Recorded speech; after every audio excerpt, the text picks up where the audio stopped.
minta proyek, nggak usah dapat proyek pun nggak miskinnya aku. Tapi ditawari ini. Seandainya saya minta pun, preman aja boleh minta proyek, ya nggak? Germo boleh minta proyek, ya nggak? Peminum tua boleh minta proyek, kenapa Ustaz nggak boleh? Saya minta kan boleh, iya tapi di akhirat nggak punya daging. Padahal meminta tidak haram. Paham? Apalagi dia jahat. Subscribe media-media Islam daripada kita subscribe media-media maksiat. Paling tidak orang-orang yang menonton acara-acara agama hatinya berubah jadi lembut, mendapat hidayah dan semua pahalanya untuk orang-orang yang menyebarkan dakwah. Boleh, iya tapi di akhirat nggak punya daging. Padahal meminta tidak haram. Paham? Apalagi dia jahat.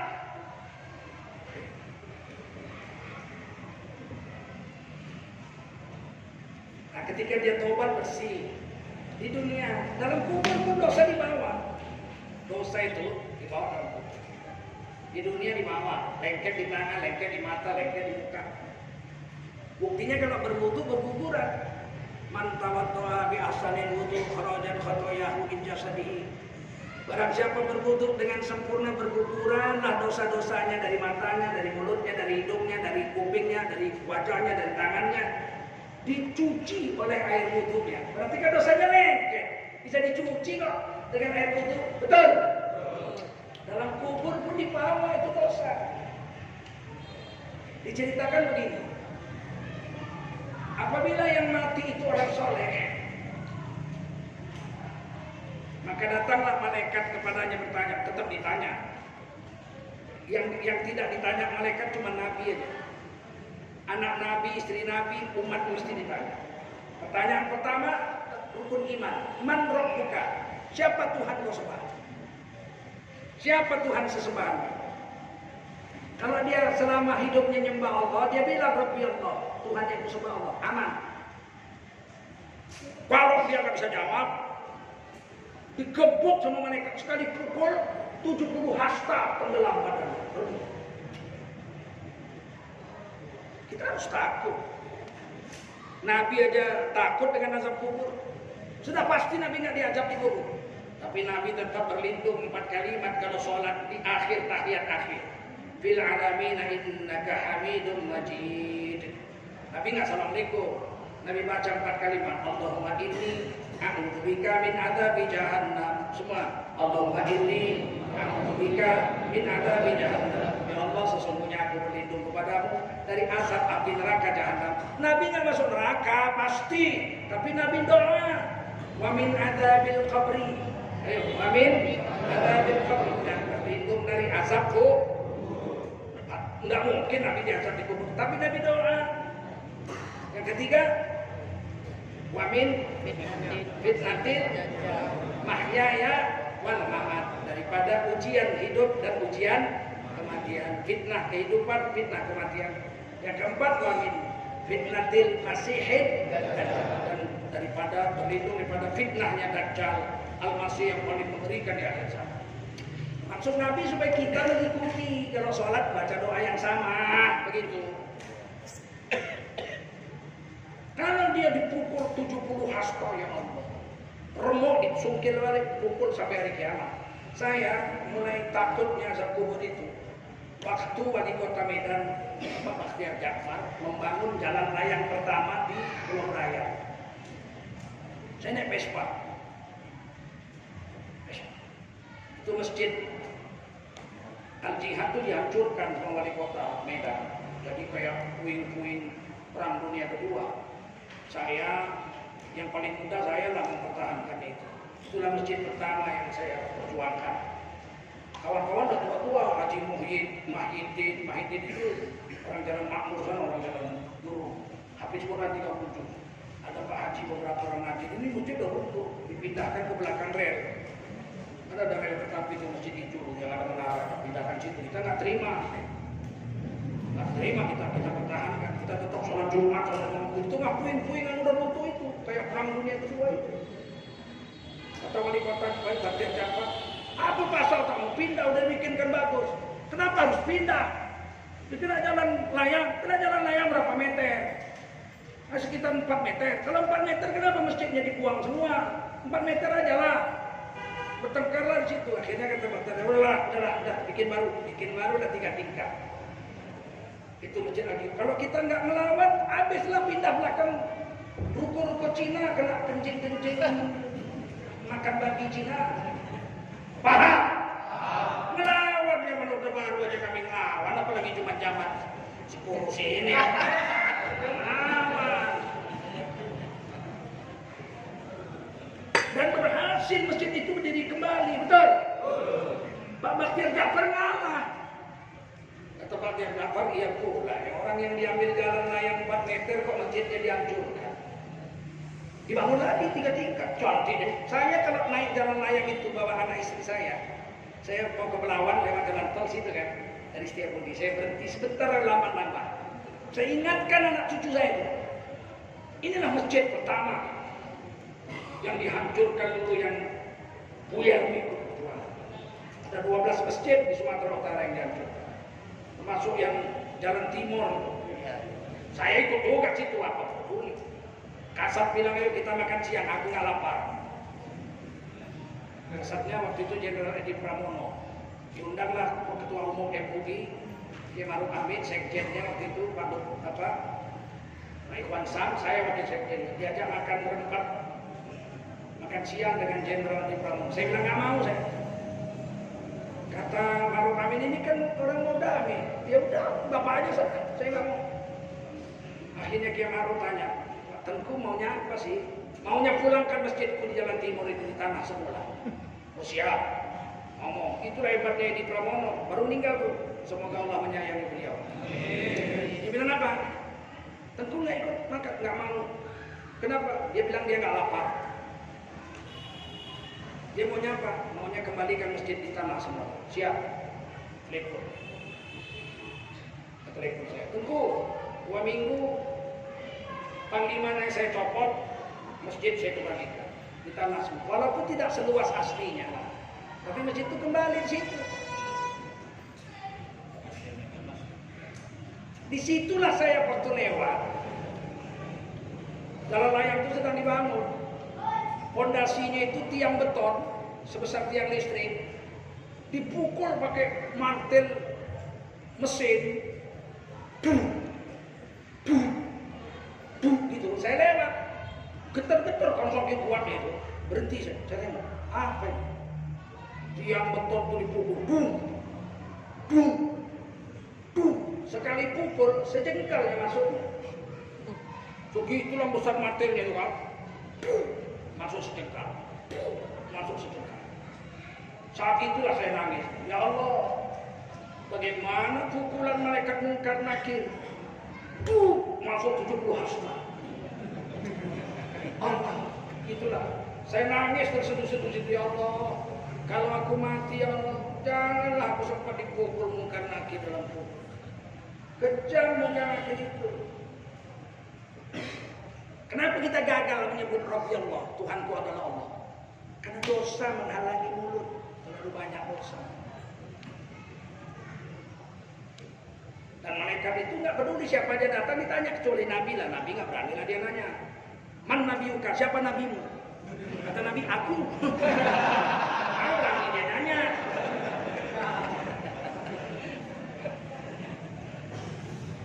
Kalau kita pasti ditanya, betul. Nggak bisa main suap, sana nggak bisa main KKN. Mentang-mentang Bapak Presiden mantu jadi wali kota, nggak bisa. Nggak bisa main KKN di sana. Tanya, mantap. Nggak bisa dibilang stop dulu. Marta Romo dohita dulu. Marta Romo dohita dulu.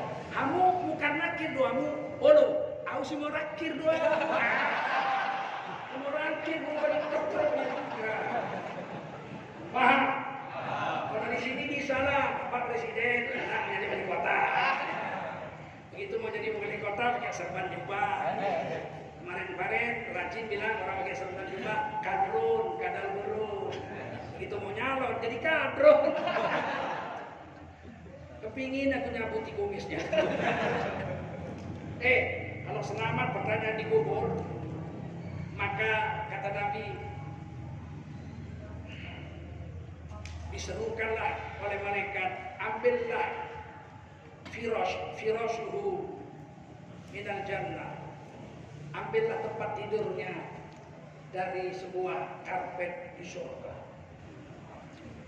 Dikubur, dia masih dikubur nih, dikasih karpet dari surga.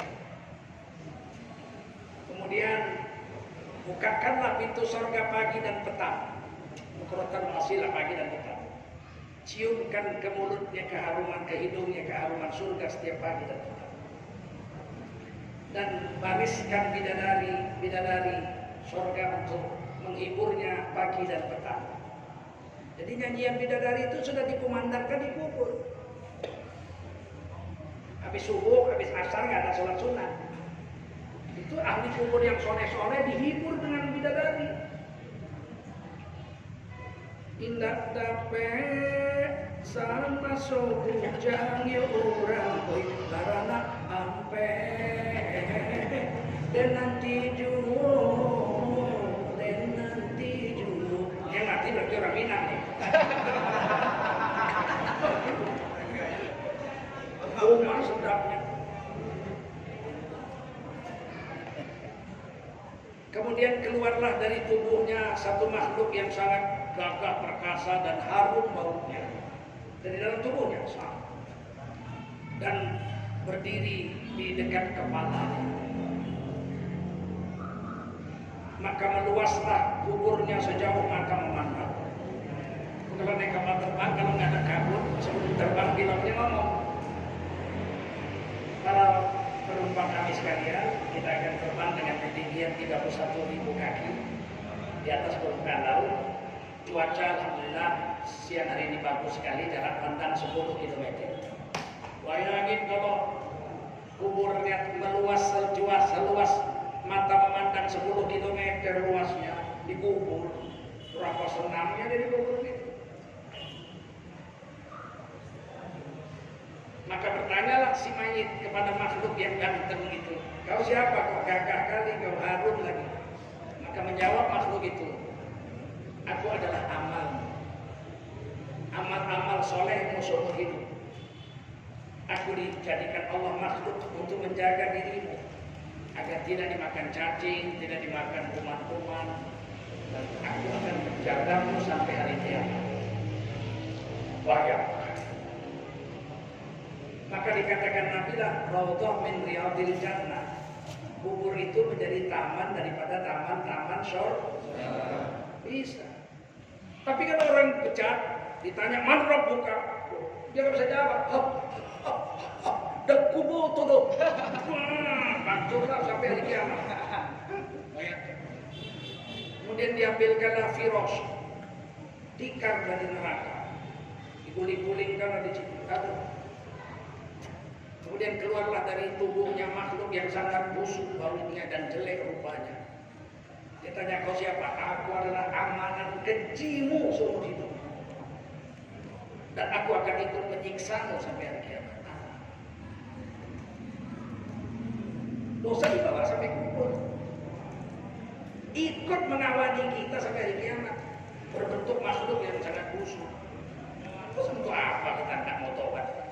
Apa yang menghalangi kita tobat? Mau kita seperti itu dikubur? Nggak mau, tobatlah sebelum mati.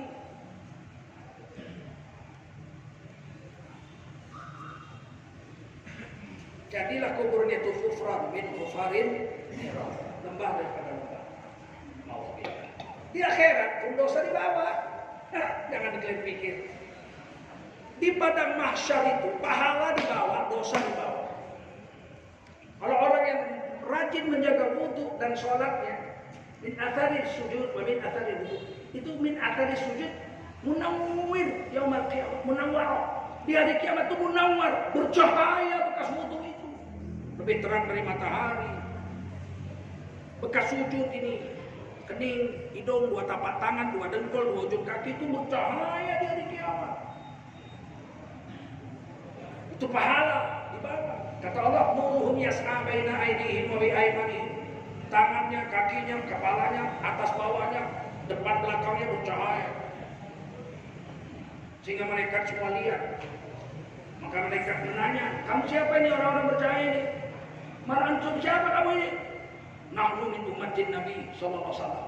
Mereka orang-orang bercahaya ini menjawab, kami umat Nabi Muhammad sallallahu alaihi wasallam. Apa amalmu di dunia? Ma'amalukum, apa amal kamu di dunia dulu? Wudu, wasujud, berwudu dan sujud. Kata malaikat, ayo mau kemana kau? Ilal jannah, kami mau masuk surga. Kata malaikat, tafadhal, silakan. Ada 8 pintu surga. Pintu pertama namanya babus shalah, pintu untuk orang-orang yang menjaga sholat. Ciri-cirinya, bekas wuduknya, wajahnya, tangannya, kepalanya, kupingnya, kakinya. Baru kita tahu hikmahnya. Kenapa yang diwudhu itu wajah, tangan, kepala, kuping, kaki? Karena itu bagian tubuh yang tidak dibungkus oleh baju. Itu hikmahnya. Jika percaya dilihat semua orang di hari kiamat. Kenapa wudhu itu nggak perut diwudhu? Nggak diperintahkan Allah mencuci perut. Banyak juga ada dosa perut ini ya nggak? Aspal dimakan, ya kan? Jembatan dimakan, ya kan? Uang riba dimakan. Hikmahnya kata ulama di hari kiamat supaya cahaya itu dilihat oleh para malaikat dan orang-orang saleh. Begitu mereka masuk surga, kenalan-kenalannya mengejar. Itu adikku, itu pamanku, itu bibiku, itu tetanggaku, itu satpamku, itu supirku. Semua mengejar ikut ke surga. Di stop sama mereka. Wamtazul yauma ayyuhal mujrimun. Orang berdosa kayak kalian ini minggir. Gak boleh kalian masuk surga. Mereka tanya, dari mana mereka tahu kami orang berdosa? Raimu meleketek mas. Wajahmu itu meleketek gak bisa diterjemahkan bahasa Indonesia. Raimu, wajahmu meleketek. Sana. Ada tandanya. Pahala dibawa ke akhirat, dosa dibawa ke akhirat.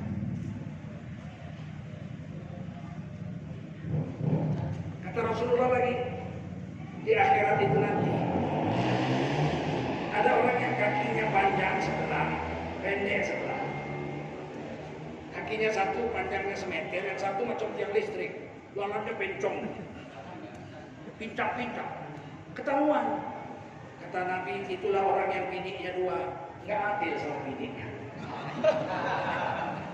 Jangan coba-coba kalian ke biniknya. Nanti di akhirat kalian langsung orang lihat, tuh bini 2, nggak beres, udah kawin sama bini muda, di rumah bini muda aja, bini tuan lebur, kok nggak datang bang? Aduh mencret ulah. Ada aja alasan. Saya nggak berani kawin 2 karena itu. Salah satunya itu, tak semua tapi salah satunya. Saya itu ada sifat kalau udah masuk rumah saya masuk kamar, tak keluar lagi saya kecuali kerja. Masjid lah, kalau enggak saya masuk kamar nggak keluar lagi. Saya dulu kalau libur sekolah SMA 2 minggu, meja halaman pun enggak. Dalam kamar ada baca, puluhan buku saya baca. Berhentinya makan, habis itu baca, meja halaman aja enggak. Sampai sekarang itu kelemahan saya kalau udah masuk. Rumah saya tingkat 2 dikontrakkan, kantor saya tingkat 2 rumah saya. Yang pernah seumur hidup saya naik lantai 2. Macam mana bentuk lantai 2 tak tahu saya. Dari masuk sampai pindah lagi. Macam mana kalau aku berbini 2 coba? Pulang ke bini 1, masuk kamar. Bini sana mana ingat ada lemas sekali rumah anak saya di sana. Awas aku tuntut hari kiamat, pengkor lah.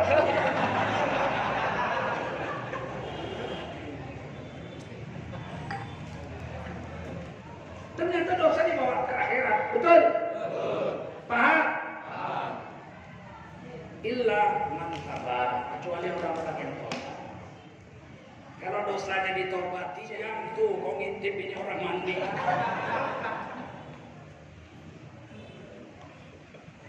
Tuh kau masuk hotel berzina, mati lampu gelap, nampak. Ya Allah, waktu itu mati lampu. Bisa terang. Yang syuting Kiraman Katibin bukan Metro TV, bos. Tapi setelah selesai diperiksa, Allah bertanya kepada hamba itu, wahai hambaku, sudahkah kau lihat catatan itu? Sudah ya Allah. Adakah lebih dari yang kau lakukan di situ? Tak ada ya Allah, semua pas.